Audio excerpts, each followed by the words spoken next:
holy heck, I've actually finally figured out a format for a regular race chatter. I mean, it's only taken me like a year and a half, so maybe?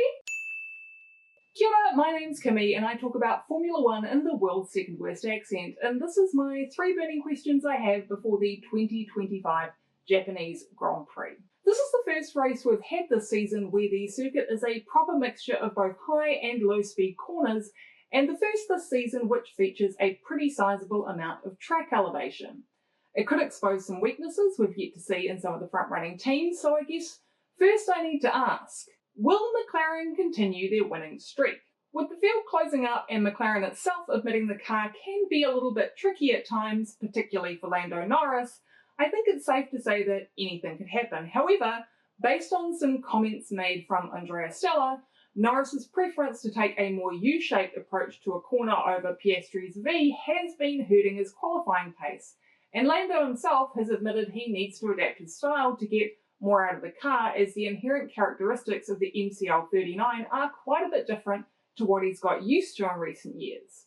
This means that Lando in particular may struggle in Japan thanks to the front-limited nature of the circuit and the nasty little tyre graining surprise it likes to throw out from time to time. It's not easy to take the wider but higher minimum speed approach around a demanding track like Suzuka when your tyres look like 14-year-old me's face and are just about as greasy. After some warm, dry conditions in Shanghai, we headed back to the cool and the wet, like what we saw on race day in Melbourne, and as we can all probably vividly remember, McLaren was headed for a glorious 1-2 in the mixed conditions to open the season, and I think it's probably safe to say this will be a Japanese Grand Prix won and lost with good tyre strategy and smart calls on the fly.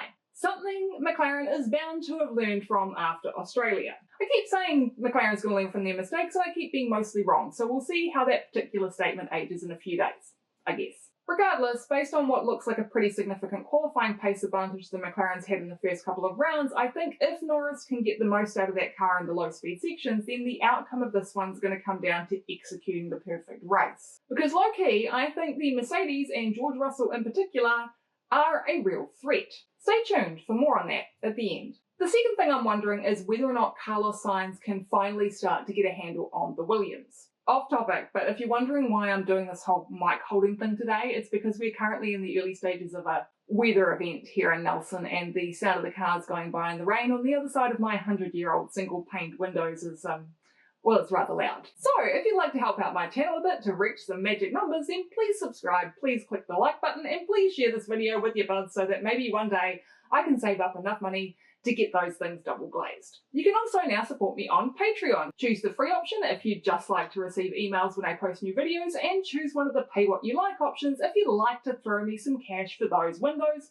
and receive your name in the credits. I have a day job, so at the moment that's the best I can offer, but back to Carlos Sainz. Everyone's all kind of been scratching their heads. Some journalists have claimed he's been driving around with a chassis that's more patched up than a free sofa on Facebook Marketplace. James Bowles has made it clear that both Sainz and Albon are driving the same specification of car while still being very deliberate about how he's worded his statement, and really I think it's just all a bit of a kerfuffle over something that's just normal. I know there's a lot of people out there who expected and even wanted Sainz to come out of his Ferrari prison punching, and good lord that man has been busy, but those things take time. In his decade of experience in Formula One, this is the first time he's had anything with a Mercedes engine, which is something that takes time to get used to, even if some keyboard warriors on the internet will tell you it's not. And this is the evolution of a car that was proven to be extremely temperamental in 2024. Even if this evolution, as Bowles puts it, of the 2024 chassis does have some kind of inherent problem like a crack, then I'm pretty confident that it's not something Williams will just brush under the rug if their driver is asking some tough questions. Especially not after all the public bending over backwards that was going on last year to get the guy in the seat in the first place. If anything, my main concern about Sainz is that his record in the wet hasn't exactly been great as of late, so if it does rain on Sunday, I think the Sainz fans, one of which I will freely admit to being, probably need to start seriously considering religion as a legitimate option. I'm only half kidding. And with the midfield being kind of anyone's guess week to week about who's going to be the quickest team, both he and Williams are going to need to pull off the perfect weekend or risk finishing way out of the points. But I mean, it could be worse. He could be in a car with an operating window so narrow you'd struggle to slip a piece of printer paper through it. So, will Yuki Tsunoda be an improvement over Liam Lawson for Red Bull? Yes. I was going to end it there, but that would be unfair to my countrymen, so I'll elaborate on that a bit. Here's the thing. As I've said previously, that Toro Rosso just gives its drivers a bit of an easier time. A lot of an easier time. And I do have to have a bit of a laugh when I see people making sweeping statements like Max Verstappen will be winning in the Racing Bulls, because I think that's just not true.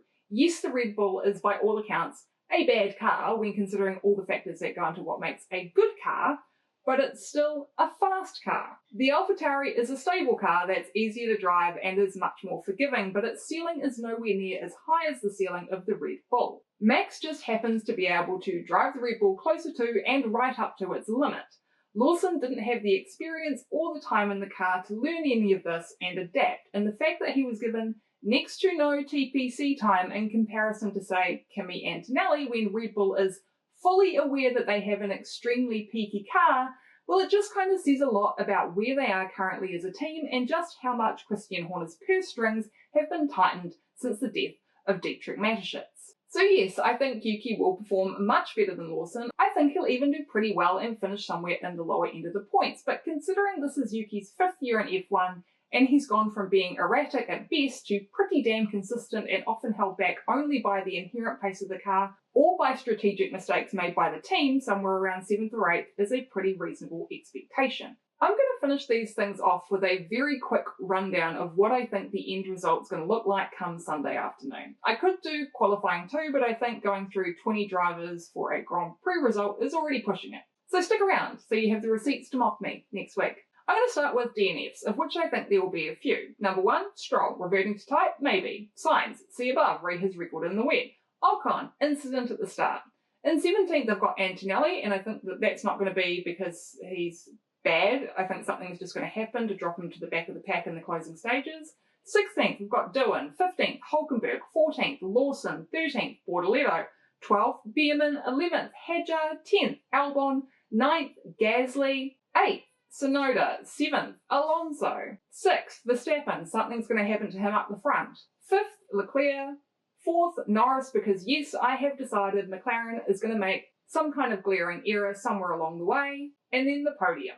In 3rd, Lewis Hamilton. I think Ferrari's going to pull their socks up this week, but I also think they're already starting to put all their eggs in Hamilton's basket. Although I also wouldn't be surprised if we get teammate on teammate violence for the 3rd race in a row. On the 2nd rundown, Oscar Piastri. I think the combination of the low-speed corners of Suzuka combined with the expectation of a dry qualifying and hopefully McLaren learning from their strategic error when the rain came down again in Melbourne will mean he very nearly crosses the line in front of George Russell. Why did I pick George? Well, apart from me thinking he's the dark horse this year who's probably going to achieve consistent enough results throughout the season to be a legitimate contender to the title come the closing stages of the season, I'm also saying this because my superfan father-in-law will be sitting right around here, and I want him to be happy. So that was my 3 burning questions for the 2025 Japanese Grand Prix. What questions do you have? Do you think McLaren's going to run away with things this year? Do you think Sainz will cook? Maybe you think Yuki Tsunoda is going to win his first home race in a Red Bull.